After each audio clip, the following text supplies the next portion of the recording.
Mašinski most je izgrađen u vrijeme Austro-Ugarske i prvobitno je bio drveni željeznički most preko kojeg je saobraćao legendarni Ćiro, pa otuda i njegov naziv.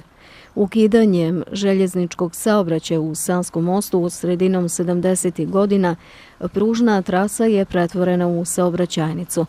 Od tada pa do danas saobraćaj se preko mosta odvija jednom kolovoznom trakom. Putni pravac, čiji je sastavni dio i Mašinski most, dio je jedno od glavnih sanskih saobraćajnica koje iz pravca Ključa vode u grad.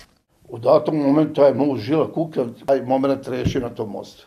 Vremenom zbog povećanja frekventnosti saobraćaja, posebno se to osjeti tokom ljetnog perioda, ovo je postalo prometno usko grlo pa često i mjesto razmirica među vozačima.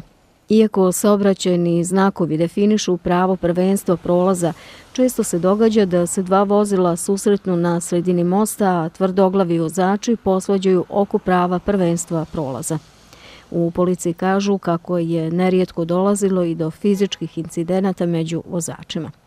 U međuvremenu, prije više godina, prelazak pješaka i biciklista, što je također dugo vremena bio problem, regulisan je izgradnjom pomoćnog mosta. Ipak za potpuno rasterećenje i relaksaciju odvijanja saobraćaja na ovom području neophodno je proširenje ovog infrastrukturnog objekta i izgradnja još jedne saobraćajnice.